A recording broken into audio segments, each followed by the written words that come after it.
What up? And welcome to another episode of From the Script to the Screen. The Vinland Saga edition of From the Script to the Screen. As always, my disclaimer, first and foremost, try to make sure you guys watch the episode since we'll be discussing the episode and I don't want to spoil anything for anybody. With that being said, episode 14 of season 2 of Vinland Saga is out. As always, shout out to Mappa, the studio, providing us with this awesome work. The episode's titled Freedom, which covers chapters 80 and 81 of book 6, which is now, I can say on the cover, like I said last week, is Gadar and his wife, Arnhild. I'm definitely butchering the names. My bad. And dope episode, some action, dialogue-filled episode, definitely. But we got some information. Chapter 80 is titled Gadar's Assault, and Chapter 81 is titled Storm, for whenever you want to find it. And with that being said, let's get into the episode. Now, from what we saw last week, the episode off rip, like I said, starts with action. We already seen that there was bound to be confrontation between Snake and the runaway slave, Gadar, because of course, he's after Arnhild, who we know also happens to be Ketil's favorite, and throughout the episode, we learn some other things. So, nobody's trying to let her get off this farm. Something I enjoy seeing this week.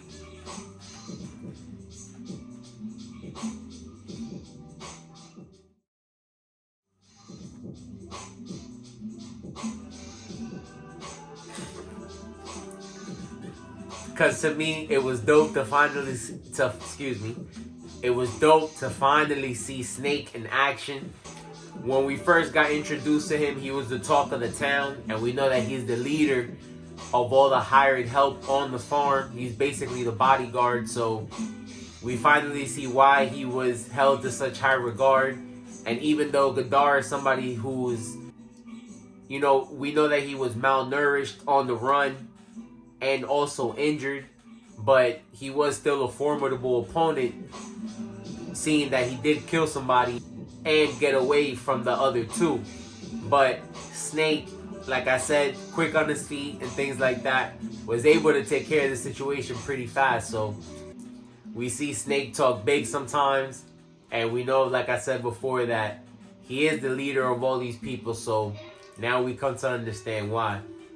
And like I said, a lot of dialogue also in the episode, because we see that they were able to take care of Gadar, and we see that this situation has caused a lot of feelings and emotions to come up in Aenir, Thorfinn, and we finally get some backstory on Arnhild herself.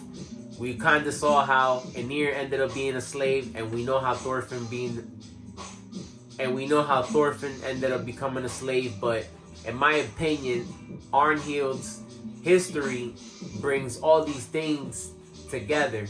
It ties in a lot of the themes of the show, of what I would say, violence, laws, like I said before, death and destruction. The fact that Norsemen have always been tied to violence and war is something that we come to see more in the second season. We know that the first season, we saw the opposite side of it. We saw the glory and the people that were actually happy to be a part of it. And now on this other side, in the second season, we see the people that suffer from it. We see the slaves. We see the people that have been taken away from their families, have lost their families and things like that.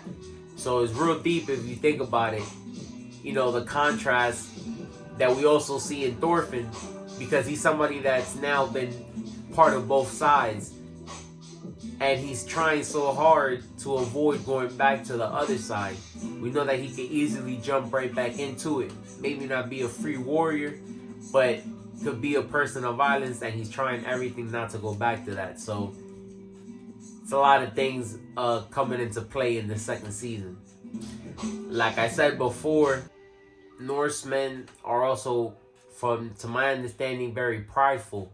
are people that aren't really supposed to be, you know, running from confrontation and things like that. We've seen instances with that in the beginning of this season with Katil, and we see how his son is trying to be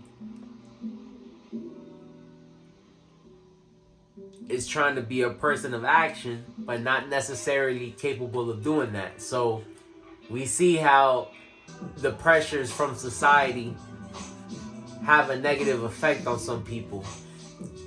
Something I enjoy seeing this week.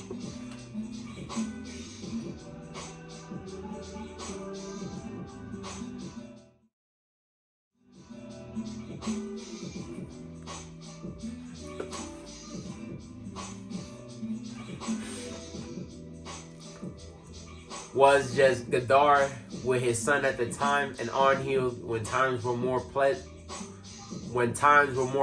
for them. And like I said before, through her story, we see how not necessarily this is something that could have been avoided, because even the people that tried to be at peace, war was still able to find them. It's something that we see the old man talk about, and how even though you might still try to avoid the storm, you still might get caught in the after effects. They added that little part at the end. It's not something that's in the manga so far. It might be a story that we learn about later, involving a younger Katil and the decision that they made as a family to again avoid confrontation. So all these things, like I said, they keep pushing to us the second season, but it's things to think about, especially if you were alive during those times. But it's still some themes and some ideologies that are still at play today. So it's deep, man. I've enjoyed the season so far. Would love to know what y'all think about it. As always, like I said, shout out to Mappa. Shout out to Makoto Yukimura, the creator. And we'll be back next week. Peace.